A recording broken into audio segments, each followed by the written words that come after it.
My name is Jennifer Watson, and I'm a typical 62-year-old American grandmother. My husband Robert and I are enjoying a quiet retirement in Willow Grove, a small suburban town in Pennsylvania.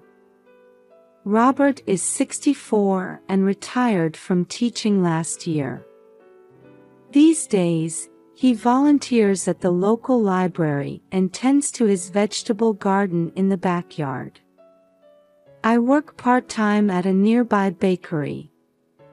I love being surrounded by the aroma of freshly baked bread and chatting with the locals. We have one son, Michael. He's 38 and works as an accountant in Philadelphia. Michael married Sarah, who worked at the same company 10 years ago. Soon after, they had an adorable baby boy, Aiden. Aiden turned 10 this year and is a bright kid who excels in science at school. Usually, Michael and his family would come to our house about once a month for Sunday brunch. Aiden loves my homemade blueberry pancakes and always says, "Grandma's pancakes are the best in the world." Hearing that always warms my heart. However, for the past 6 months, we haven't heard from Michael. For the first month, I didn't worry, thinking, he must be busy with work. But as 2 months passed, then 3, with no word, I grew concerned. I called several times, but only got his voicemail. Even when I left messages, there was no response. "Robert, something's not right," I said to my husband one evening during dinner. "I wonder if Michael and his family are having problems." Robert put down his fork and replied seriously, "You're right. He might be busy with work, but 6 months of silence is certainly unusual." I sighed. Aiden's birthday has passed too. We usually always hear from them then. "Ah, Aiden's birthday," Robert frowned. "You're right to be worried. Why don't we go visit them in person?" I hesitated at that suggestion. But showing up unannounced. "Jenny," Robert gently took my hand. "They're family. It's natural to visit if we're worried." His words encouraged me. "You're right. Let's go tomorrow." That night, I couldn't sleep. Was there a problem in Michael and Sarah's relationship? Was something troubling at work? Or had something happened to Aiden? Various possibilities raced through my mind, and my anxiety only grew. Looking out the window, I saw the full moon shining brightly. I could hear the creaking of the garden swing in the wind, illuminated by the moonlight. Memories of Aiden playing on that swing when he was little came flooding back. I could almost hear his innocent laughter, and it made my heart ache. "It'll be all right," I told myself. "I'm sure everything's fine. We'll see them all laughing together tomorrow." Reassuring myself like this, I finally drifted off to sleep. Tomorrow's visit would reveal everything. The next morning, Robert and I got up early and headed to Michael's house. It's about an hour's drive. A cold wind blew, signaling the end of autumn, with trees lining both sides of the road in their fall colors. Usually, I would enjoy this beautiful scenery, but today my heart was too full of worry to even notice the view outside the window. "It'll be okay, Jenny," Robert said as he drove. "I'm sure it's nothing." I nodded silently, but in my heart, I was imagining the worst. When we arrived at Michael's house, the first thing I noticed was the unkempt yard. The lawn, usually neatly trimmed, was overgrown, and leaves were scattered everywhere. The potted plants that should have been on the porch were nowhere to be seen. "This is odd," I frowned. Sarah always kept the yard so tidy. We approached the front door and rang the doorbell. But there was no answer. We rang again, but still no sound came from inside the house. "The car's here," Robert pointed to the driveway. Indeed, Michael's car was parked there. "They must be home," I said, and this time knocked on the door. "Michael. Sarah. Aiden. Is anyone there?" But still, there was no response. As our anxiety grew, Robert peered through a window. "There doesn't seem to be anyone inside," he shook his head. Just then, we heard a noise coming from the direction of the garage. It was faint, but we definitely heard something. "I think someone's there," I said, heading towards the garage. Standing in front of the garage door, I took a deep breath. Then, nervously, I knocked on the door. "Is anyone there?" After a moment, a small voice came from inside. Who is it?" I recognized that voice. It was definitely Aiden's. "Aiden?" "It's Grandma," I answered in a slightly louder voice. After a moment of silence, the garage door slowly opened. There stood Aiden, looking thin and pale. "Aiden!" I cried out in surprise. "What's wrong? Why are you in the garage?" Aiden looked up at me with frightened eyes. "Grandma." I instinctively hugged him. His body was cold and trembling. "It's okay. Grandma's here now." Looking inside the garage, I saw sleeping bags, dishes, books, and other items scattered around. Children's drawings were stuck to the walls, and in the corner was a small table and chair. It looked as if this had become his room. "Aiden," I asked in a shaky voice, "have you been living here?" Aiden nodded. "Yes, for about 6 months now." 6 months. I was shocked. "But why? Where are your mom and dad?" Aiden answered with a face on the verge of tears. "Mom left. Dad's always working." I felt my body shake with anger. How did no one notice? The neighbors. The teachers at school. And most of all, what was Michael thinking? "Aiden, let's go inside the house," I said quietly but firmly. Once inside, the house was a mess. Dust had accumulated in the living room, and dirty dishes were piled high in the kitchen. The lack of a lived-in feeling throughout the house told the story of the tragedy that had unfolded here. "Aiden, where's your dad?" I asked. "Work, probably," Aiden answered in a small voice. I took out my cell phone and called Michael. After several rings, he finally answered. "Hello?" His voice sounded tired. "Michael." I couldn't contain my anger and shouted. "Come home right now." "Mom? What's wrong?" Michael sounded surprised.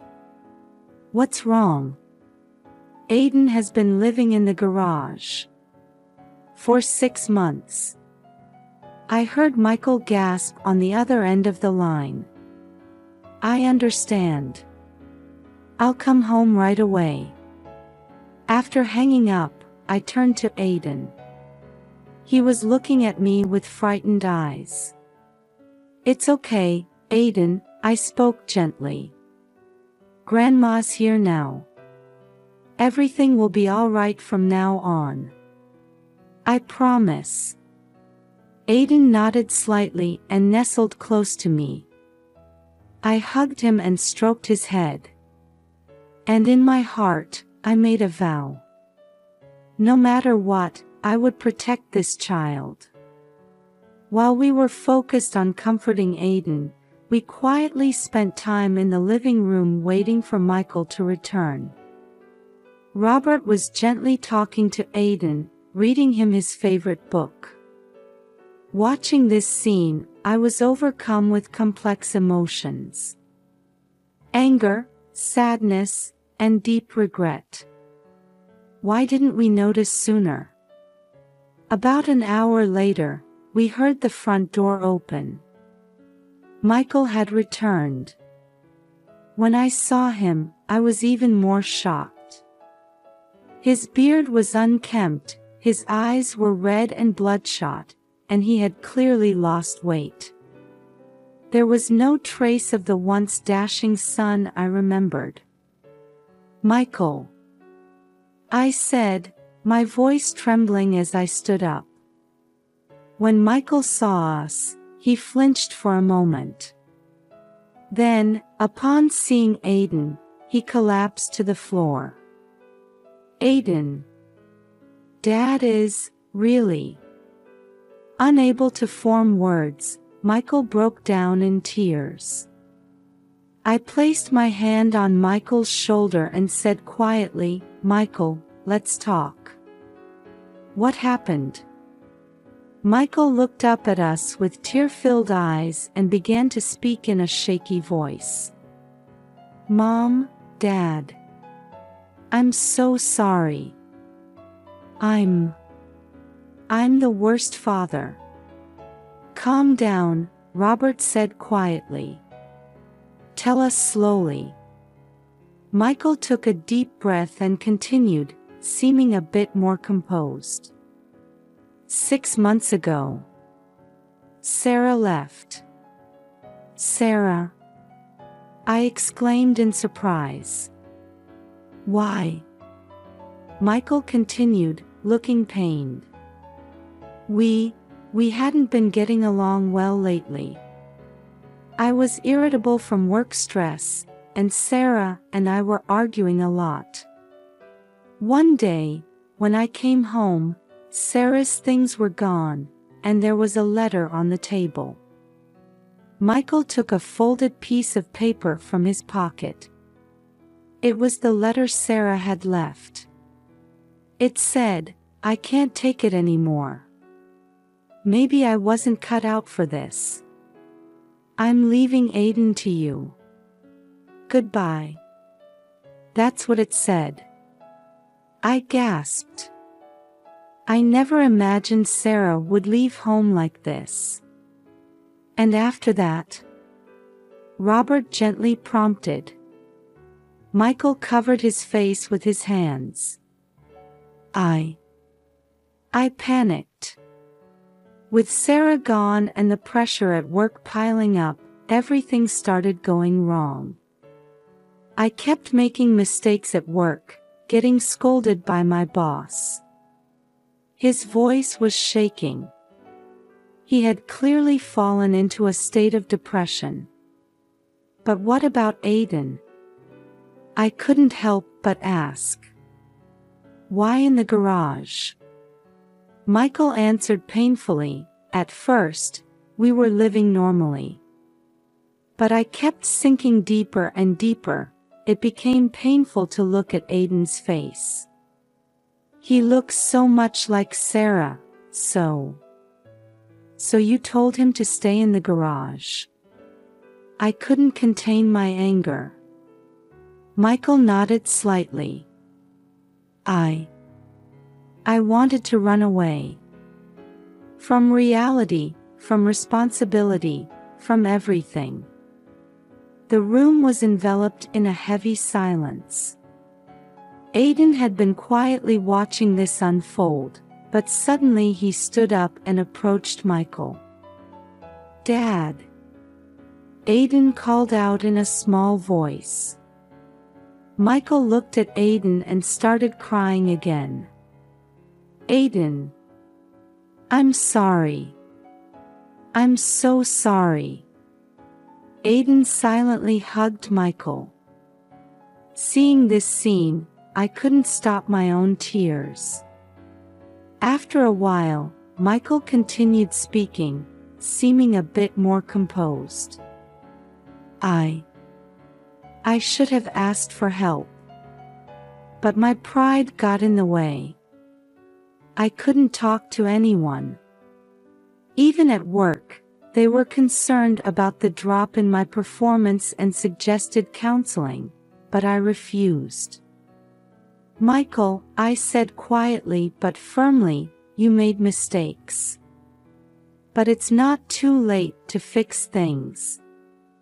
Aiden is your son. He's the precious person you need to protect." Michael slowly raised his head and looked at me. "But you have us," I said. "You don't have to bear this alone.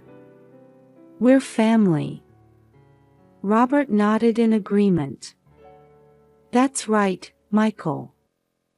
Let's get through this together."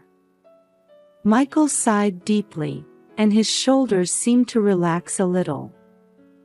"Thank you. Mom, Dad.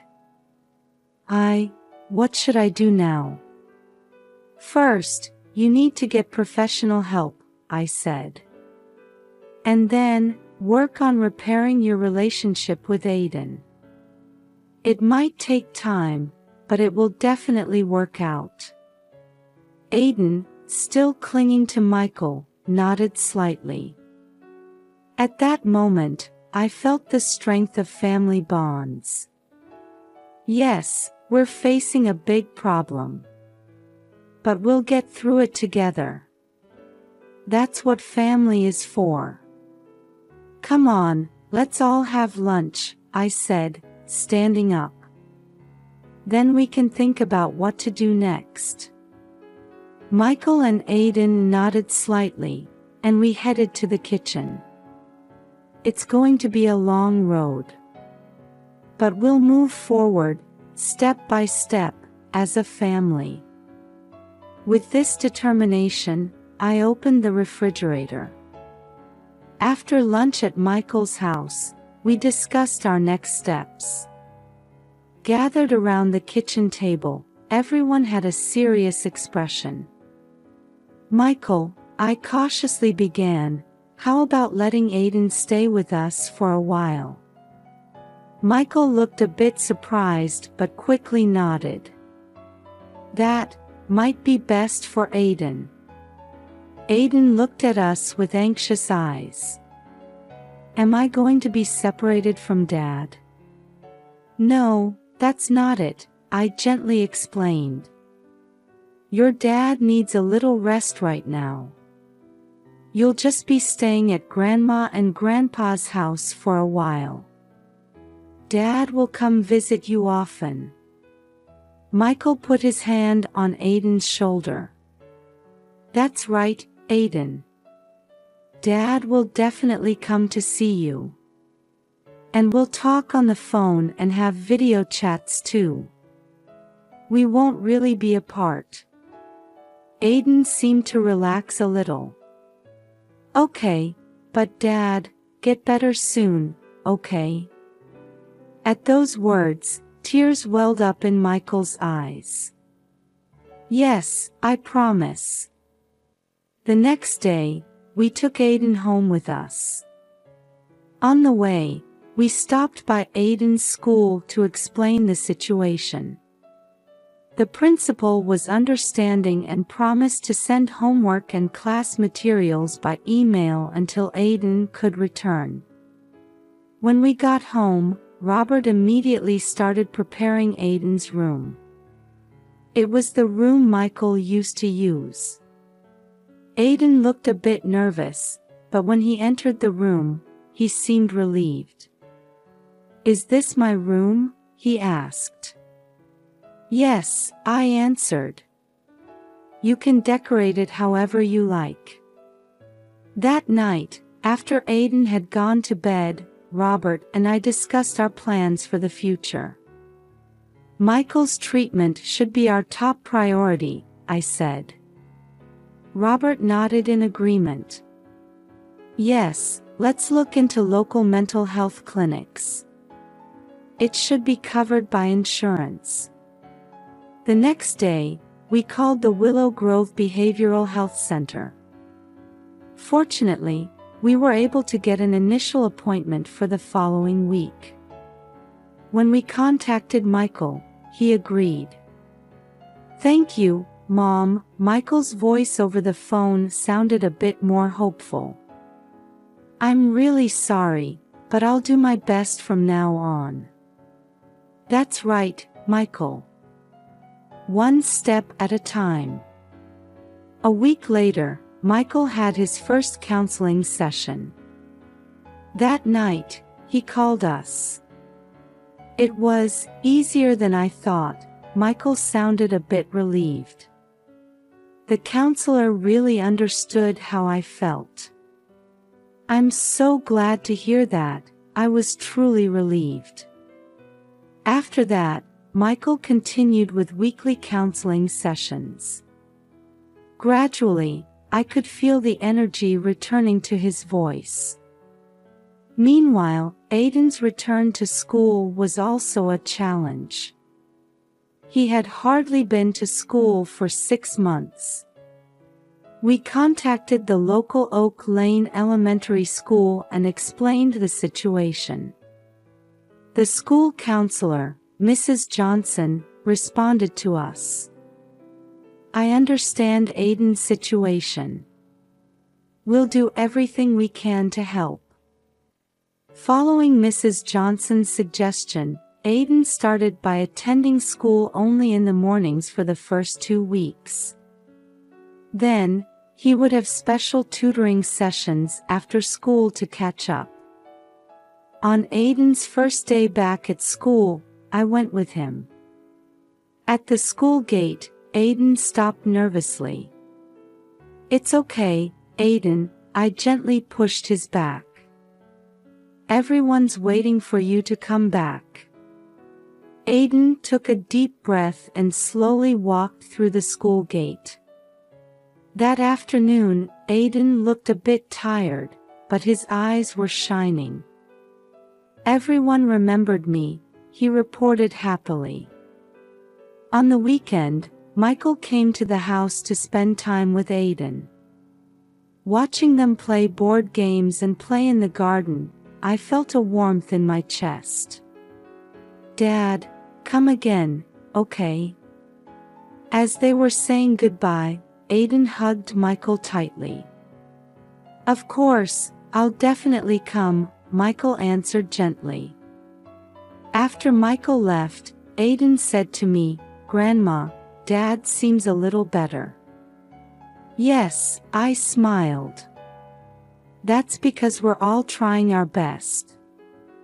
That night, as I lay in bed, I thought to myself, the road ahead is still long, but we're definitely moving forward. The bonds of family can overcome any difficulty. Believing this, I quietly closed my eyes. Tomorrow, another new day begins. 3 months have passed since Aiden started living with us. Michael has been regularly attending counseling and slowly regaining his strength. Aiden has also adjusted to school, made friends, and his smiles have increased. We felt that we were slowly but surely moving forward. One Saturday morning, Michael had come to spend time with Aiden. While Robert and I were drinking coffee, watching the two play basketball in the garden, the doorbell suddenly rang. Who could that be? I stood up, a bit surprised. When I opened the door, Sarah was standing there. Seeing her for the first time in 6 months, her hair was cut short and she wore less makeup, but her eyes showed a strong determination. "Hello, Jennifer," Sarah said quietly. "Sarah." I was at a loss for words. Hearing her voice, Michael and Aiden came running from the garden. "Mom!" Aiden exclaimed in surprise. "Sarah!"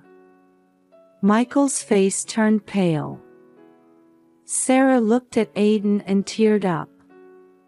"Aiden! I'm sorry." The atmosphere suddenly became tense. We all gathered in the living room. Sarah took a deep breath and began to speak.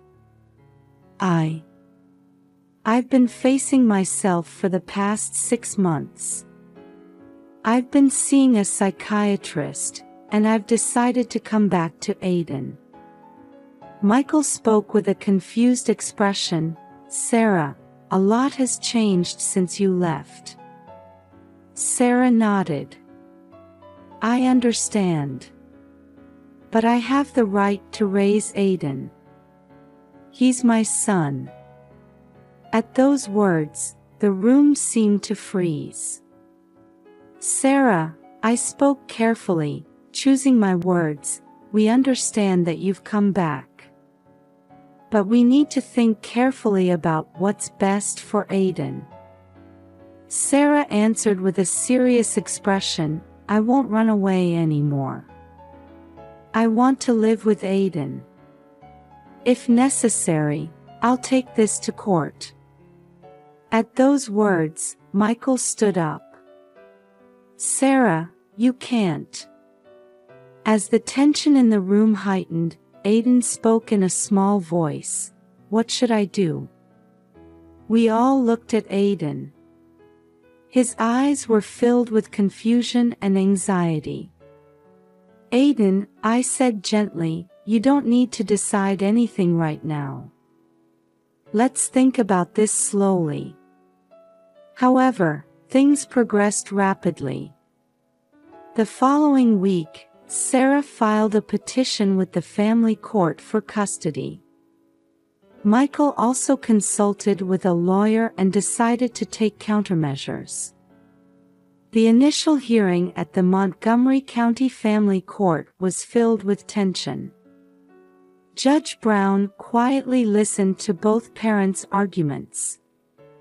Sarah's lawyer argued, "Our client, having undergone psychiatric treatment, is prepared to fulfill her responsibilities as a mother. She has the right to live with her son." On the other hand, Michael's lawyer countered, "Sarah Wilson abandoned her son for 6 months. During that time, our client has been diligently caring for his son. A stable environment is of utmost importance for the child." After hearing both arguments, the judge quietly said, "This case requires careful consideration. First, we will conduct home visits by a family court social worker and interviews with Aiden. The next hearing will be in 1 month." As we were leaving the courthouse, Sarah approached us. "Jennifer, Robert, can I see Aiden?" Although confused, we allowed a short meeting. Sarah and Aiden talked on a park bench. Watching from a distance, our hearts ached. Over the next month, the family court social worker visited several times, closely examining our living situation. Aiden also had several interviews. Then came the day of the second hearing. The judge spoke with a solemn expression. I have considered this case very carefully. Both parents clearly love Aiden. However, we must consider what's in the best interest of the child. The courtroom fell silent. At this point, I grant sole custody to Michael Wilson. However, Sarah Wilson is granted regular visitation rights. We will conduct a review in 6 months. Sarah nodded quietly while tears streamed down her face. Michael also had a complex expression. As we were leaving the courthouse, Sarah approached us. I want to cooperate from now on, for Aiden's sake. Michael was silent for a while, but eventually nodded slowly. Yes. For Aiden. We all looked at Aiden. For his future, the adults need to cooperate. I strongly felt that this was not an end, but a new beginning. 6 months passed since the court's decision, and the day of the review arrived. During these 6 months, we had all done our best for Aiden. Michael had been balancing work and parenting, while Sarah had been rebuilding her relationship with Aiden through regular visits. The judge carefully read out the social worker's report. Aiden Wilson's growth has been remarkable. The cooperative attitude of both parents has greatly contributed to his stability. Then, the final judgment was made. Michael Wilson will continue to have sole custody. Sarah Wilson will maintain her current visitation rights. I believe the cooperative system between the parents is essential for Aiden's healthy growth. After leaving the courtroom, we all had relieved expressions. Michael and Sarah shook hands. Let's continue to do our best for Aiden, Michael said. Sarah nodded. Yes, let's do that. That evening, we all gathered for dinner as a family. At the table were Michael, Sarah, Aiden, and Robert and me. It was a scene we couldn't have imagined before. In the middle of the meal, Aiden suddenly stood up. Everyone, listen. We all looked at him in surprise. Aiden seemed a bit nervous but gathered his courage and began to speak. I've decided on my dream for the future. I want to become a counselor. A counselor? Michael asked in surprise. Aiden nodded. Yes. Because both Dad and Mom were helped by counselors, right? I want to help people who are struggling too. At those words, we were all moved speechless. Seeing Aiden, small in stature but with such a big dream, made all our struggles feel worthwhile. Sarah, with tears in her eyes, said, "That's a wonderful dream, Aiden." Michael nodded too. It is. I'm sure you'll become a great counselor. I stood up and hugged Aiden. Grandma is so proud of you. Robert also said gently, "Work hard towards your dream, Aiden." Aiden smiled happily. Yes. Thank you, everyone. That night, as I lay in bed, I quietly shed tears. These were tears of joy. 6 months ago, we were in deep darkness. But now, light is shining through. Certainly, there are still challenges. No family is perfect. But if we have the heart to care for and support each other, we can overcome any difficulty. Aiden's smile taught us that. The next morning, I got up early and made pancakes. As I watched the smiling faces of my family gathering in the kitchen, I felt truly happy. This is our new beginning. Yes, this is our new form of family. Aiden's words, "I want to help people who are struggling," gently echo in my ears. The compassion that has sprouted in him. Perhaps it was nurtured through the hardships we've faced. Our family was hurt and almost broken. But in the process, we learned something. The importance of forgiveness, understanding, and above all, love. Aiden's future will surely be bright. And we will support his dream with all our might. This is how family bonds gain new strength